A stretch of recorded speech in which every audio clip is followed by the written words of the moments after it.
Malin Pinsky's lab at Rutgers University. I'm speaking to you from the traditional territory of the Lunny Lenape people. And this series is organized by the Research Coordination Network for Evolution in Changing Seas Temporal Genomics Working Group. If you want to learn more about our working group and see some profiles of our members, we have a lot of information on our website, and I will link that in the chat in a little bit. So this is a bi-weekly seminar aimed at showcasing research into temporal genomics. By this we mean studies that use genetic samples that are collected over time, often historic and contemporary genetic samples, to examine questions that are relevant to the ecology and evolution of species over the past several hundred years, and especially their responses to human-induced changes in the environment. And we're also really interested in highlighting best practices and new methods for those of us who are interested in doing this kind of temporal genomics work. So we have a diverse range of topics and speakers planned for this seminar series, and we hope that you'll stay with us over the course of the next few months. You can see the schedule on our website, and also note that we don't have enough time in the seminar series to highlight all of the amazing work that people are doing in temporal genomics. So we are planning a Twitter conference where even more of us will be able to showcase their work or even just their research ideas. Details for that are forthcoming, so if you'd like to participate in the Twitter conference, stay tuned. That'll probably be happening in July or August. And just to give a brief overview of how things will work today, as you can see, we're running this in a traditional style Zoom room. We're hoping that that will facilitate interaction and good vigorous question and answer period at the end. So that being said, while our speaker is presenting, we ask you to please be respectful, keep yourself muted, and hold all your questions until after the presentation is over. Once the speaker is done, we ask you to either use the raise hand button or indicate in the chat that you'd like to ask a question. Katrina Catalano is co-moderating with me, so either she or I will probably call on you, and then you can ask your question. Also note that we do have a lot of registered attendees. This might be a bit of a stress test if more people show up on the Zoom room. So if something unforeseen happens, we do have an alternate webinar link available. And if we need to close down this room, we'll do our best to email that out to you as quickly as possible and then resume in the webinar. Okay, great. So all of that's out of the way. So I'm going to start recording right now. Oh, is it started recording? Yes, it is. Okay, great. Let's give a big welcome to this week's speaker, Dr. Debbie Leigh. Debbie received her bachelor's from the University of Edinburgh and then went on to earn a master's from the Imperial College of London. She obtained her PhD from the University of Zurich, where she was working on conservation genomics of the alpine ibex with Lucas Keller and Andreas Wagner. After receiving her doctorate, she worked with Vicky Friesen at Queen's University in Ontario on Arctic seabird population genomics, and she's currently back in Zurich right now, working with Daniel Rigling on virus population genetics and biocontrol of the chestnut blight fungus. It was at Queen's University where she started her ongoing work in macrogenetics that we will hear about today. I think her talk is really appropriate for the first talk in the series, since it's going to give us that macro scale global perspective on how genetic diversity has been changing over the past several hundred years in wild populations. So Debbie, you can take it away. Thank you so much. So let's start with sharing my screen. I hope you can all see my screen. Great. Okay, thank you so much for the kind invitation. I'm really excited to be here and talk to you guys. The seminar series looks really, really cool. So I'm really hoping I can do everything justice so that everyone who is interested will stay on in the future coming weeks for the talks by Shane and Evelyn that will be in the next kind of 2 to 4 weeks. So as Brendan mentioned, today we're going to be talking about some work I did while at Queen's University, and this work was focused on trying to quantify global genetic diversity trends and understand any global changes in genetic variation that have occurred since the Industrial Revolution. And this was work I did while I was working with Vicky Friesen, and we collaborated with Ella Vasquez Dominguez and Andrew Hendry as well. So in the talk today, I'll go into some detail about why we think genetic variation is important, go into quite a bit of detail about the study and our results and the interpretation of our results. And then importantly, I'll contextualize these results with other studies that have come out since then. And finally, very briefly, I'll touch upon some putative best practices that both people doing temporal studies, but also synthesis studies should consider in the future. So genetic diversity is one of the three biodiversity levels. So biodiversity consists of ecosystem diversity, species diversity, and genetic diversity. And genetic diversity impacts not only the variation that we see in a species, the differences in different species that we see, but it also underplays a huge role in ecosystem resilience and robustness. And because of that, it's a really important thing for us to monitor and consider. It's closely linked with population and individual adaptive potential. It's related to short-term adaptive potential in the form of heterozygosity. So the link between heterozygosity and adaptive potential comes through additive genetic variance. Heterozygosity is a key part of additive genetic variance. Sorry, guys, I just need to go back. Yeah. Heterozygosity is intrinsically the alleles that are common in a population. And so because these alleles are common in a population, they're more likely to be visible shortly after a selective pressure changes. And so this is why we consider them to be a large part of the short-term selective response of a species. And this link is something that's been empirically shown by a number of different experiments, for example, in Drosophila. But heterozygosity is quite a poor representative of allelic diversity and rare alleles, particularly in the case when you have a locus with perhaps many rare alleles. And this is another component of adaptive potential. Rare alleles are probably rare for a reason, and this is often because they cause extreme phenotypes. But these extreme phenotypes might be exactly what is favored in a selective shift or a gradual change in a selective pressure. And so this is why we consider allelic diversity to also be an important component of adaptive potential, because it plays a role in long-term adaptation. So the links between short-term selective responses and long-term selective responses really underpin this role it has in adaptive potential. And any loss of genetic variation elevates a species extinction risk. There's also a putative link between genetic variation and population fitness. So we think this is from the link between heterozygosity and fitness, and this arises through as the population has higher average heterozygosity, so there are more individuals who are heterozygous, you have more individuals that have this fitness boost that can come from heterozygote advantage. Heterozygote advantage is when the heterozygote genotype at a locus has a higher average fitness than the homozygote for either alternative, and this is an epistatic effect. Now, the link between heterozygosity and population fitness is debated somewhat, but what is clear is heterozygosity plays a very important role in masking the mutational load that's within a population. Bottlenecked populations do show some degree of purging, and there is increasing evidence for this, but there's also evidence that even after purging, there is some fitness loss in populations that have reduced heterozygosity, and this typically arises from the fixation of deleterious alleles. And so heterozygosity plays an important role there in buffering populations against the expression of these alleles. Of course, there are exceptions to every rule, and there are species like the Channel Island foxes here on the left, which have survived for a number of generations with particularly low genetic variation. But these are by and large the exceptions. It's been shown from ants to ibex that genetic variation plays a large role in individual fitness and population adaptive potential, and this is typically seen in things like immune genes. Of course, regardless of the historical baseline, from a conservation perspective, any loss of genetic variation is really important. Genetic variation can be lost in a single generation, but it can take thousands of generations for that to be replenished through mutation.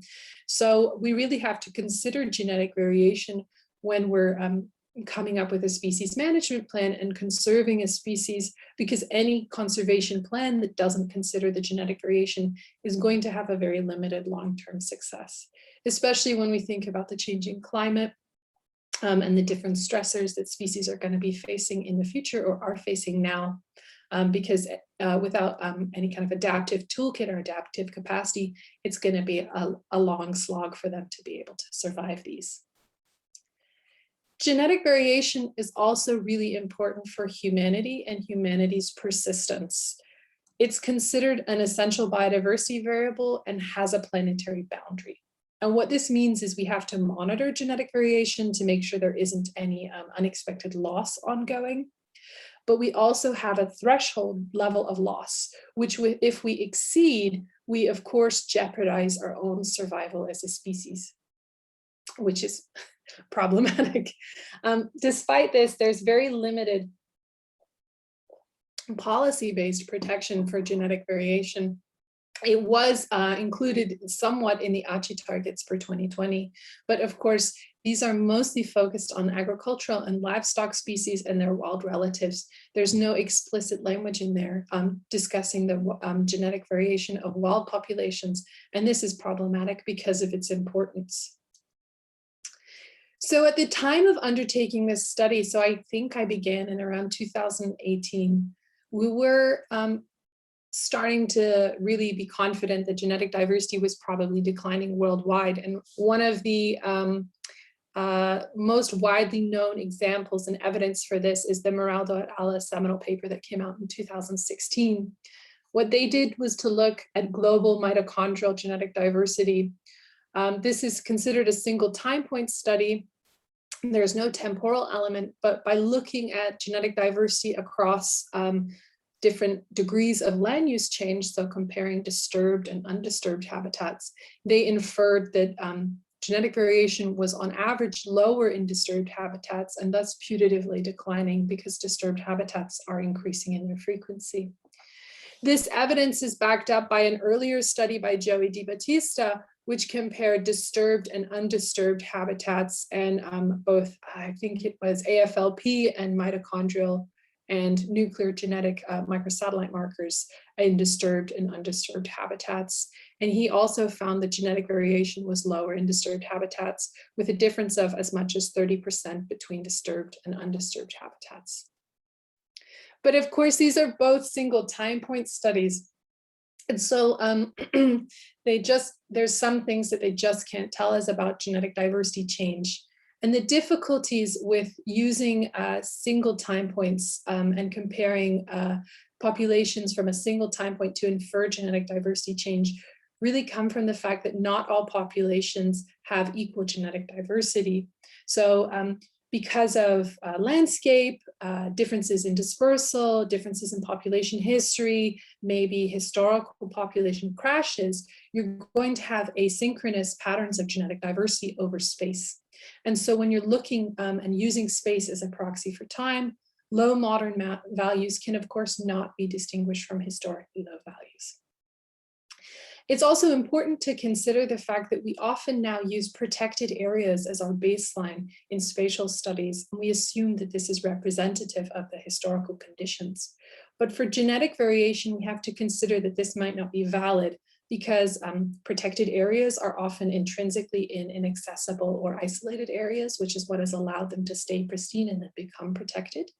And these types of environments may be historically quite inaccessible for species, and they might not be representative of the historical diversity. Furthermore, because of the process is acting outside of protected areas, we shouldn't assume that genetic variation within a protected area is going to be pristine. Any differences or disruptions in dispersal into or out of the protected area could very easily start to cause genetic diversity loss. And so this is why temporal studies are really, really important for genetic diversity monitoring and looking for genetic erosion. It's also really important for us to have a rough estimate of loss, even if it is just a baseline estimate, because this is really important in terms of conservation evidence to help lobby for some kind of protection. And at the time of the study, a similar analysis for genetic diversity change was missing. We know from the massive undertaking of the Living Planet Index and other population census size monitoring studies that these types of studies can have a number of really important impacts on policy, outreach, and understanding of biodiversity change. So the Living Planet Index, for example, has shown about a 60% decline on average in wild population sizes since the 1970s to the late 2000s. And this has been really instrumental in highlighting to the public biodiversity change and loss. And what we were interested in doing in a much humbler way, because we were just 4 people, or yeah, we were just 4 people, was to gauge a rough magnitude of change for genetic diversity to start to help argue for the protection of this variable. It was also really important to us to start to understand the taxonomic and geographic gaps. I'm sure if we look back at the Moraldo paper, we'll see there were a number of gaps in our understanding of mitochondrial genetic diversity. And we were pretty convinced there were going to be some significant taxonomic gaps, but also some really important geographic gaps. And we needed to know where they were to start to understand where we might want to target future work. So let's get down to brass tacks and start talking about our study. So in my introduction, you'll have heard this word macrogenetics. Macrogenetics is the type of study that we were interested in doing for this synthesis. Sorry, guys. Macrogenetic is a new field, it's a new term. And basically the term means that you're exploring patterns and predictors of genetic diversity and genetic variation within and across thousands of species at very large taxonomic, spatial, and temporal scales. And this was the approach we took in this study. What we were interested in doing is synthesizing studies that measured genetic variation at 2 time points, at least 1 generation apart. If we visualize this, if you look down at the salmon here, we were interested in studies that had perhaps sampled, in quotes, a population from the 1850s using, scale collections or museum samples or herbaria. And then again, the same population in 2015. Of course, this was going to be like a graduate student and not a museum specimen. And then we were interested in comparing the genetic diversity levels between these 2 time points. We were only considering populations or studies where the same population was sampled. We were also only interested in studies that focused on nuclear markers. We excluded studies that exclusively looked at mitochondrial genetic variation. The reason we excluded mtDNA-focused studies is because often they use CO1, which is a barcoding locus, which has an intrinsically unusual mutational pattern, but also because mitochondrial data really poorly represents and reflects nuclear genetic variation. It has a different effective population size, variable mutation rates, and can often be under selection. It's also maternally inherited. What this means is that especially if you have sex bias dispersal, mtDNA isn't going to perfectly reflect what's happening in patterns across the nuclear genome as a whole, but also the differences in effective population size can cause a number of different problems with declining populations. To include the body of literature that came out in the early 2000s from kind of conservation genetics, we focused on using classical summary statistics. So expected heterozygosity, observed heterozygosity, and allelic richness. And this was really to bulk up the number of studies that we were able to include because these types of studies came before genetic archiving on NCBI and often only report data as summary statistics for single time points. So this really constrained what we were able to do to try and include these types of analyses.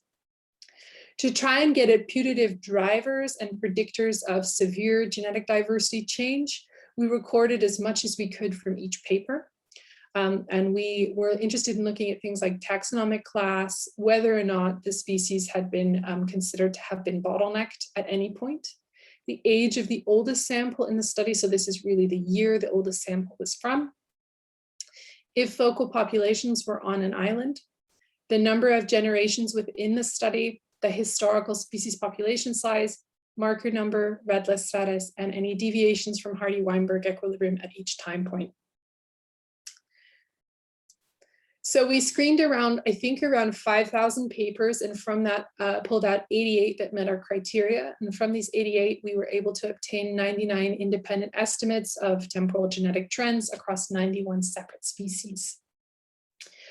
These studies spanned an average of about 100 years or 27 species-specific generations. Many of the oldest samples are from around the 1840s, but the earliest sample in our data set was from 2.3 kiloyears BC. And this is a European sturgeon, which was excavated and sequenced from an archaeological dig.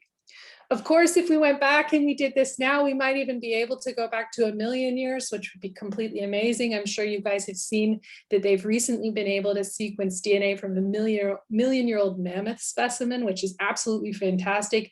But I haven't figured out how to shoehorn this into contemporary biodiversity monitoring yet. I'm not sure what relevance mammoths would have here. So unfortunately, 2.3 kiloyears BC is our baseline. Of course, there were severe taxonomic and geographical biases, and it's very important to interpret that through this lens. Most of the data is from North America and Europe. And of course, there is a severe bias towards mammals, bony fish, and birds. Everything else in biodiversity is really underrepresented. In macrogenetics, there's a classic way to define your data that's coming out of these types of studies, and that's to state the number of sequences that you have and potentially also the samples per species. So to put this data set in the context of other more familiar macrogenetic studies, though we had 99 independent estimates of genetic variation, this equates to over 230,000 individual sequences, and that's excluding SNP markers. With an average of 116 to 135 samples per species. 116 is historical time point, 135 is contemporary. In Moraldo et al., they had an amazing nearly 100,000 CO1 sequences from 4,500 mammals and amphibians, with an average of 20 sequences per species. In the Millet paper, which we'll discuss at the end, they had 175 CO1 sequences from close to 17,000 species of fish, birds, insects, and mammals, with 10 sequences per species. A new paper that's just come out from Stephanie Manel had around 50,000 CO1 sequences from 4,500 species of fish, with 11 sequences per species. Now, these are all mitochondrial-focused studies. Chloe Schmidt, up until recently, was one of the only other nuclear macrogenetic studies. There have been 2 that have come out in the last kind of 6 weeks. She had 60 species of mammals and birds with a fantastic 683 sequences per species. So this is just important to contextualize our study for macrogenetics. When we compared relative change in genetic variation, we found significant declines in both expected heterozygosity and allelic diversity. So expected heterozygosity declined by around 5.4% and allelic diversity by 6.5%. Observed heterozygosity showed a non-significant increase, and that might be intuitively like counterintuitive for people who aren't familiar with genetics and bottleneck species. So observed heterozygosity is the count of actual heterozygotes that you see in a population. Expected heterozygosity is the number you expect based on allele frequencies and Hardy-Weinberg equilibrium. Now, observed heterozygosity is known to behave strangely in declining populations, and it's often excluded from analyses on bottleneck species. This is because the actions of genetic drift can cause unequal allele frequencies across populations and across sexes, which can inflate heterozygosity values in contemporary populations and would mar and obscure any changes in observed heterozygosity. Moreover, it's not a metric that's robust to small sample sizes. It can be underestimated if you have very small sample sizes. So in some historical data sets, it could be being underestimated because they don't have a lot of samples because they only have what's available.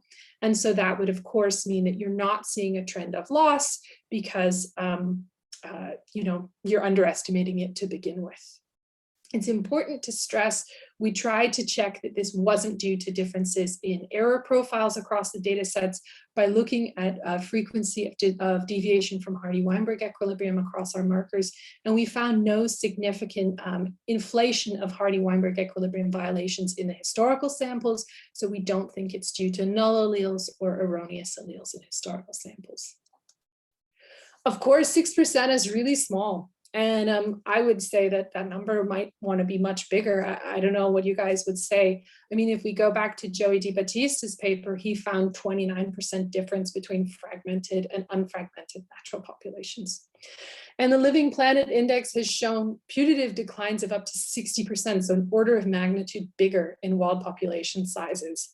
So part of what might be going on is that we included stable populations with our analysis. We have a number of populations from species of least concern, for example. And so by not only having disturbed and undisturbed populations, for example, by having them both, we could be lowering the amount of change that we're seeing. Genetic variation is not lost equally to population trends. So there could also be an effect there of variation not reflecting census size because it's effective population size dependent, which may explain the difference with the Living Planet Index. Something else which has come out since we did this study is that the Living Planet Index and these types of trends are very susceptible to extreme outliers. And so that could also be affecting what we're seeing here because this may be inflated by outliers in their data sets. So what factors were strongly correlated with larger change in expected heterozygosity? We found a significant correlation with the age of the oldest sample in your study. So the further back you went, the larger the change in expected heterozygosity you observed. And you can see that here. So a positive value is an increase in expected heterozygosity, a negative value is a decrease. And you can see that for most of the studies with these big decreases, the baselines are pre-1900. You have this cluster of species of points up here where you have almost like a fan shape, so it's increasing for some populations. Most of these are agriculturally important fish with a lot of stocking activity. So this could be at play because stocking can be, from different populations, captive bred individuals, all those kind of things. So that could really be affecting the trends that we see there. There is probably also an effect of the nonlinear loss of genetic variation, which I'll show in just a moment for those of you who aren't familiar with that. We also found a very significant effect of islands. So island populations were showing a much, much bigger decline in genetic variation than those on a mainland population, quite strikingly so, a 30% decline in expected heterozygosity relative to a 2% decline on average. For those of you who are looking at the graph, you'll also see two quite striking outliers. One of them is the pale-headed brushfinch. And this putative increase in expected heterozygosity over time was contributed by the original authors to poor historical baseline. So probably a lot of allelic dropout in their historical samples. But the increase in the roe deer is biologically meaningful. It's probably driven by reconnection of these populations in Europe over this study period.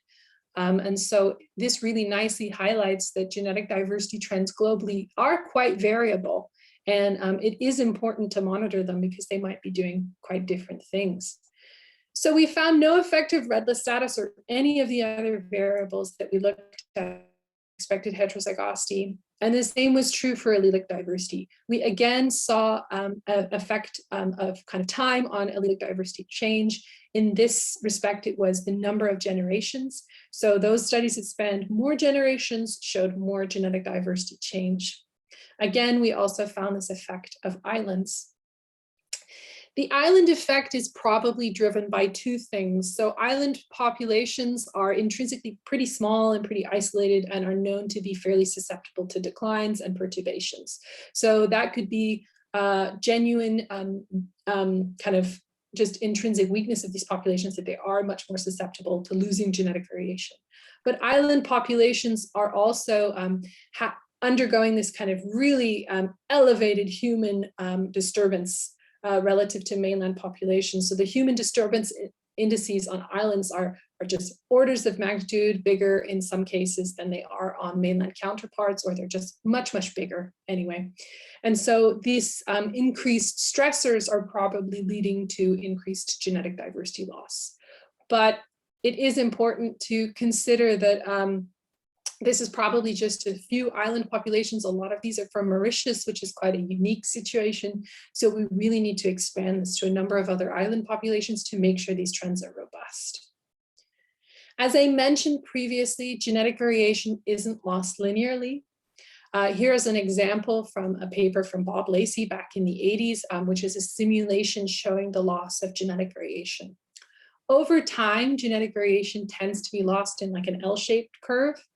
So at the beginning, it's lost very quickly and very easily. And this is because there's a lot of rare variation at this time point at the beginning. And you lose rare variation really readily because you don't have a lot of copies of rare variants in your population. And this leads to quite quick declines in genetic variation, which slow once all of the variation that's left in a population becomes common, because it's really hard to lose alleles that are at high frequency in your population. And so if you have a baseline from here, which might be reflecting the baselines that we have from around the Industrial Revolution for a number of species, you might be capturing the historical rare variation. But if you have a baseline here, which could be representative of baselines that we had in around the 1950s, a lot of rare variation has already been lost. All of this is already gone. So you're not going to see it, and you're going to have a smaller relative change than if you had an older historical baseline. And baseline effects are just something that's really important to consider in temporal genetic studies, because sometimes you have an imperfect baseline and it doesn't mean the data is meaningless, but it's just something to consider and include in your interpretation of the results. The lack of an effect of red list status is completely in line with our expectations. So there's no incorporation of genetic diversity loss or change in red list rankings. And we also know there's no correlation with genome-wide heterozygosity and red list status. What is concerning, so this is our data regraphed by Simone de Roches recently.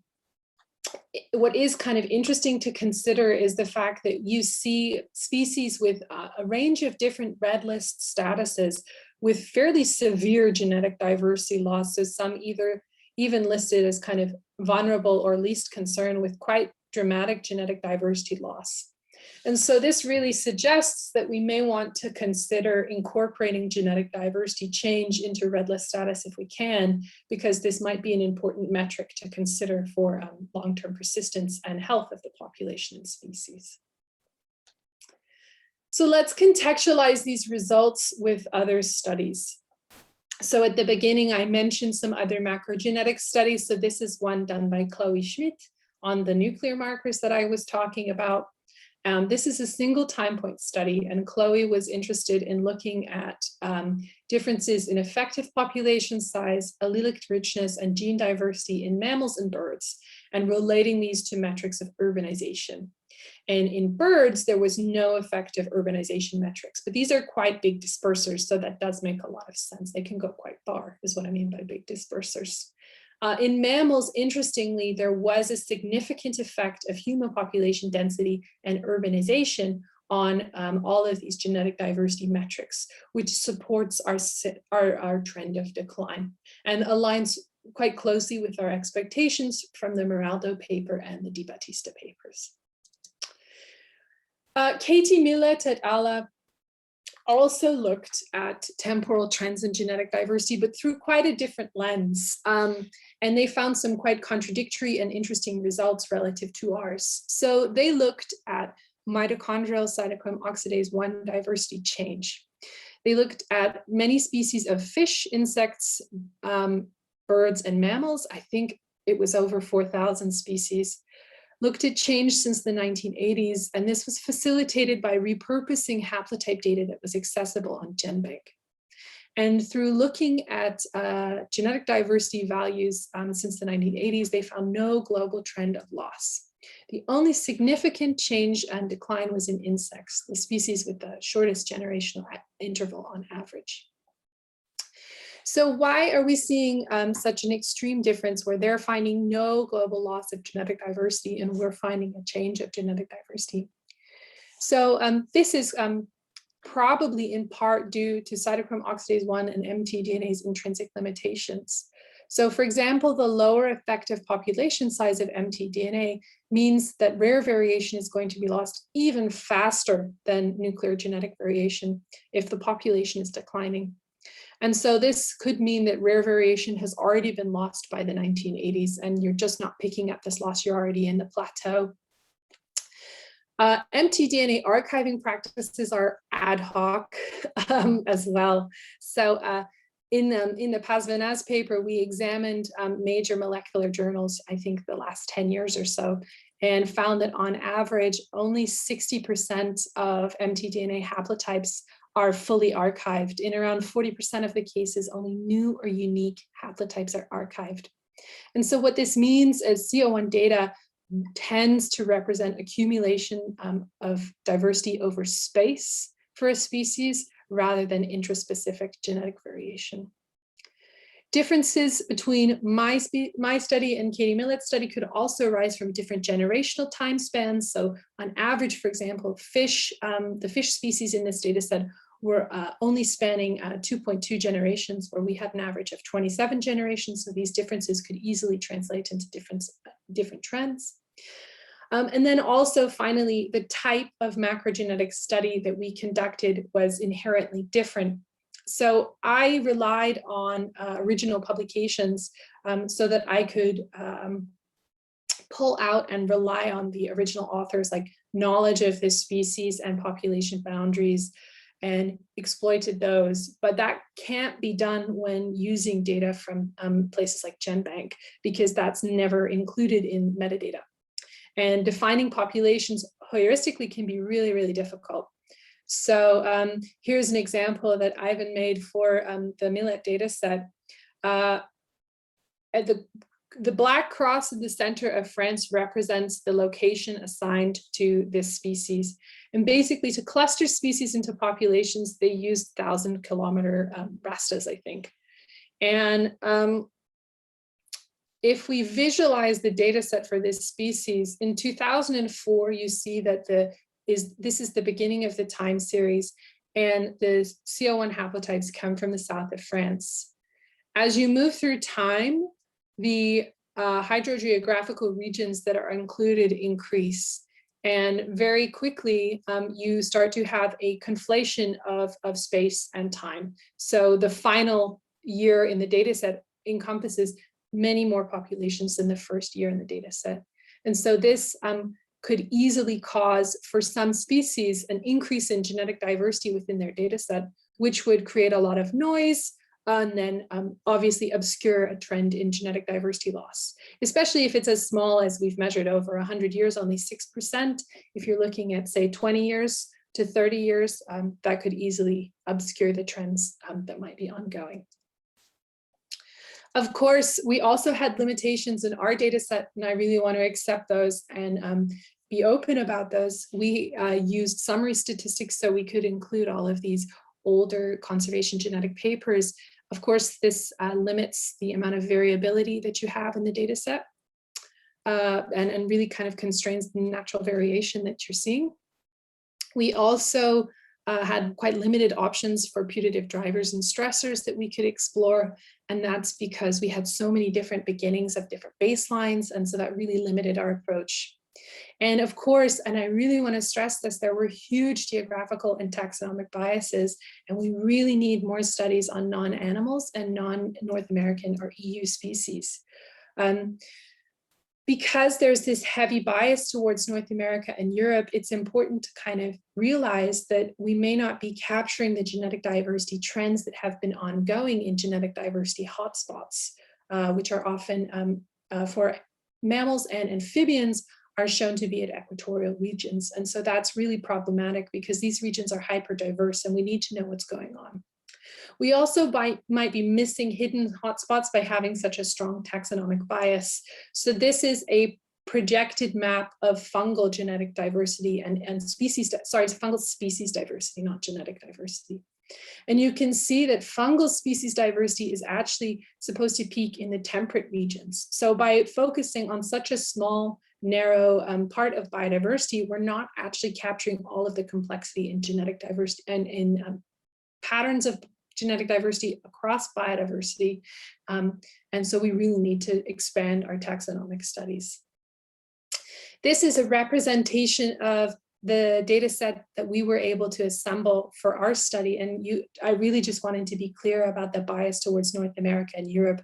And so I really would advocate for future genetic studies to be on temporal regions, terrestrial regions that we haven't sampled yet. So South America, Africa, Asia, places that are poorly represented. I'd also advocate for more studies on islands to confirm if this trend of elevated loss is really robust. And of course, oceanic regions need to be included too. But oh my goodness, this is now like the whole Earth, which really just shows us that we have a really limited picture of genetic diversity trends. And it would be just fantastic to increase our temporal genetic studies to improve our monitoring of this important biodiversity variable. So one thing that I promised was to touch upon quickly putative best practices. So I wanted to focus on what authors could do to facilitate these types of syntheses in the future. And one thing that would be really useful is to improve metadata and data archiving. So reporting sampling year and location has to be included in metadata and also in the original publications. I had to exclude a lot of publications because sampling year and location weren't in the original publication. And so ideally, this would also be archived on sequencing data archives like Geom.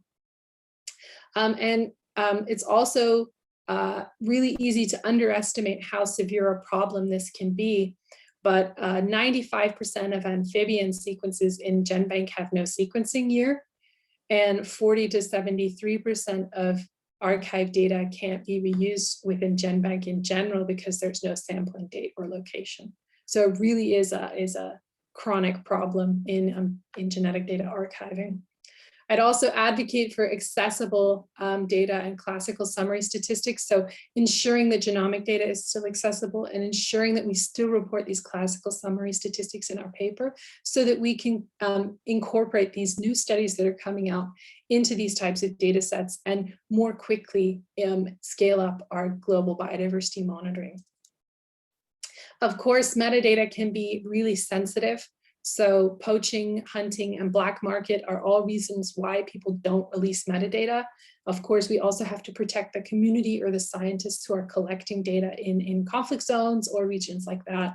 And I would advocate that we really need to start to state this in accessibility statements, or perhaps include rough estimates of the development index of the region, category of habitat type, and a range of years so people can at least put these into disturbance models and things like that if they can't completely geolocate the data. And finally, considering biological boundaries and interbreeding populations is really, really important. If you're sampling two populations over time and they're two different populations, you can't get away from the fact that, of course, within a single time point, two populations could just have different genetic variation because they have a different population history. This is really something to consider. And yeah, so with that, I'll end. I'll thank you all for listening. My co-authors from both the evolutionary applications and the ecology letters paper that was just came out in press last week, I think, or this Monday, I can't remember. Yeah, I'm happy to take any questions that you guys might have now. So thank you so much. That's great. Thank you so much, Debbie. Yeah, so we have a good amount of time for questions. And just to remind everyone, since we do have a lot of people and we want to keep this orderly, if you want to ask a question, please either use the raise hand function or you can post it in the chat or just say, I want to ask a question in the chat, and then we can call on you. I'm going to go first to Sean Hoban had a couple of questions in the chat. Sean, do you want to unmute yourself and ask those to Debbie?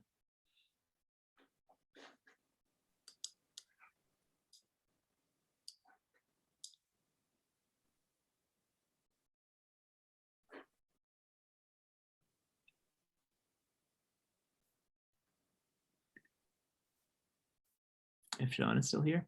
Oh yeah, I think he is. But he might be, let's see. Let's go. So let's go. He might be away from screen. So while we're waiting for Sean, let's go to Mark Bitter. Mark, you have your hand raised. You can go ahead and ask. Yeah, thank you very much for that very clear and nice talk. I was just curious as to, you went really thoroughly through all the potential drivers of these discrepancies between studies, et cetera. And I'm just kind of tangentially aware that at least in like the human ancient DNA world, kind of a mapping bias is pretty prevalent in computing summary statistics of population genetics, summary statistics between archaic samples and modern samples. And I guess more specifically, just due to the poor quality of DNA of these ancient samples, the likelihood of calling an alternate allele might decline. And I'm just kind of curious, is this something that in the kind of more actual population settings people are thinking about? And do you foresee it being any type of issue? As we move to genomics, it could definitely be an issue. Yeah, for sure. And you also have to consider reference genome bias. So if you're dealing with a species that was historically like very diverse, you may miss a lot of that diversity if the reference genome isn't representative of what it once was, especially if you have things like chromosomal or structural variants, which we increasingly know are common for certain taxa, especially like small mammals. I'm not familiar with how people are coping with this reference bias, but I agree it would be something I would be concerned about. And I guess you would either report that kind of statistic if you could, like the endogeny, or report the percentage of reads mapped across both of them, and potentially look for correlations in the historical samples with percentage of reach maps and heterozygosity to try and see if that was a problem. Yeah, but I could imagine it would be. Yeah. Thank you very much. We have, let's see, I'm gonna read actually. So Mark Olivier Beausoleil posted a question. Mark, do you want to ask that, or I can read it off for you? Well, I can just ask it. It's basically a question that Andrew in our department really like to ask, but it's like, how do you communicate that to policymakers, and what they can do, and how can they make decisions to monitor and protect genetic diversity? Because maybe there is an effect, or maybe there's not an effect, but like we need to communicate to them to do something about it or to take actions on it, right? Yeah, so we started this actually because we were working on NCP, Nature's Contributions to People evaluations for IPBS. And we realized when we were contributing to that, I made just a very small contribution to that, but we realized that there was no assessment of temporal trends in genetic diversity. And this baseline was important for us in communicating to policymakers, because you need the evidence to show them that something is declining. So that was incorporated, these metrics were incorporated into the NCP, like a summary for policymakers and the evaluations themselves. So that was how we started with trying to communicate this. I am personally still trying to communicate this importance through writing outreach publications, and I'm trying to take up outreach opportunities when I can. But I know that the GeoBond group, Genetic Composition Working Group, has done a huge amount of work to try and incorporate and get protection for genetic diversity, and to really do targeted outreach to conservation practitioners. And I would say that it's not something individual groups can tackle. I think working groups have to do this themselves as like a big cohort of people, because it has to be a wall of sound to get this type of protection going at this point in time. It can't just be any single individual. Okay, thanks. Cool. I just wanted to read off quickly Sean Hoban's questions because he wanted to know if you could share the Vetrovsky citation on hidden biodiversity and talk a bit more on what that phrase means. And he was also He also was interested in the deer outlier and was wondering if you could pull out any management or intervention aspects of the studies that we're using, like reconnections, and if you tried to look at how those were having effects on the data. The Vitrowski paper is just a map of fungal ITS diversity. I'll send it to you, Sean, for sure. The hidden biodiversity is a phrase that I was using to describe the fact that we don't have perfect knowledge of every taxa or every biome or every habitat.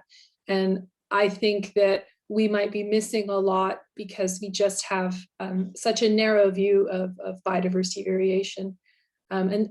And so that was what I was trying to get at there, that we need to expand taxonomically to plants and fungi and basically just more than fish and mammals and birds would be good, you know?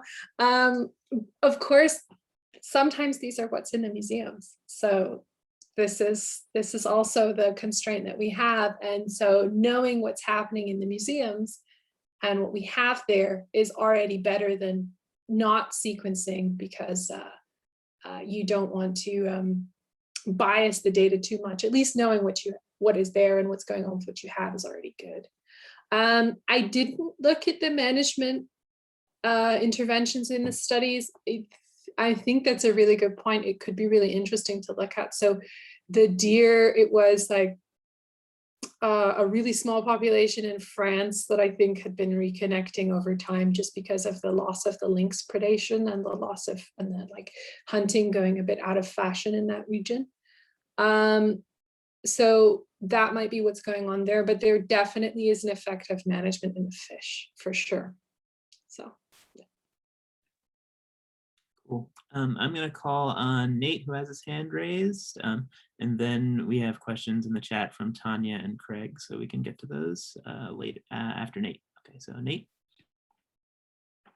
Hi, thank you for the really interesting talk. I was interested in your kind of more of a methodological question and how you accounted for and the potential impact of the increasing number of genetic nuclear markers that studies in more modern days have versus like older time periods, and like kind of the effect of like different nuclear markers and the kind of increase in diversity of nuclear markers that people are using in more modern studies versus older studies. So we cheated a bit in that we use summary statistics. So that's one way to get around that, but it's non-optimal for sure. It's really non-optimal. We did paired analyses for the assessment of relative loss and assumed that the biases and the marker differences would be intrinsic within a pair. So we did paired analyses for that. That allowed us to account somewhat for the marker differences. And then I can't remember, I have in the table in the data set, I have like marker type. And I feel like at some point in the study, I checked quickly for an effect of whether it was like a SNP or a microsatellite marker. But these technical issues are really something we're going to have to grapple with. And it's a good point because, you know, you have completely different mutational profiles for microsatellites relative to SNPs. And how we marry those two data is something we really have to think about carefully. Yeah. Thank you. Okay, Tanya, you had a question in the chat.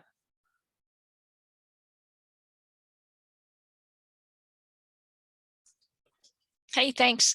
Hi, enjoyed your presentation. And as you can see from in there, I was just curious whether you guys tried to take into account as either cofactors or did some exploratory analysis to try to see if you could try to reduce any kind of variation and maybe a little bit more patterns, stronger patterns by looking at generation time or behaviors that influence genetic exchange. Because as I said in the chat there, we have seen that organisms, particularly fish that have long lifespans with a lot of overlapping generations, have a ton of buffering capacity in terms of not seeing high diversity losses, even when you have huge population decreases. And I was just curious if you've explored that at all in this data set. I think if I remember correctly, I explored generation length because that was something I was able to get for the whole data set for as many of the species in the data set as I could. But I didn't look beyond that. And life history variables are really important. And I do think it's something that should be explored for temporal genetic diversity trends. There's a macrogenetic paper that came out very recently. The lead author is Decourt. I don't know if you're on that paper or have seen it, but it also looks at life history related traits with, I believe, like mtDNA diversity globally, and that might be interesting to look at for you. But yes, I do think we have to start incorporating life history traits into these types of things as well. Yeah. Great. Craig, did that answer your question too? Because I think you were asking about generation time also and the importance of that. Yes, thank you, and a very nice talk. Thanks. I had one last question for you, maybe, because we're approaching noon here, but I was wondering, going back to the beginning of your talk, you mentioned that in terms of adaptive responsive, heterozygosity was going to be really important for short-term responses, and rare alleles more important for long-term adaptation. And it seems like you're seeing more loss of rare alleles. There was an effect of on expected heterozygosity, but not observed heterozygosity. So I'm wondering what you think. How do you think that bodes for species adaptive responses and their adaptive capacity for responding to those kind of short-term and long-term changes in the environment? So any loss for me is problematic as a conservation biologist.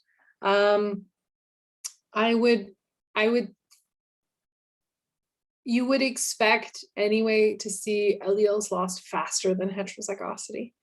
So that it is really hard to say, right? Because you never know which alleles are going to be important, but that would say that, okay, these extreme phenotypes might be being removed from the population, and that's problematic for long-term responses. But yeah, I would say both jeopardize long-term adaptive capacity, unfortunately. It's only 6% at the moment. So what that translates to biologically is really hard for me to know, because I can't think of a study that said like decreased genetic variation that little and then looked like in Drosophila and then looked at what that means. But the 6% could be meaningless to something like the thick-billed murres that have one of the most diverse genomes in biodiversity at the moment, but it could be really important for something like, okay, it's a poor example, but the ibex, which are heavily bottlenecked and have only like 2 MHC loci and things like that. So, you know, it's really all baseline dependent as well. Okay, great. All right, thank you so much, Debbie, and thank you for everyone who joined us too. And please join us again in 2 weeks. We'll have Shane Campbell-Staton talking at the seminar. So yeah, and if anyone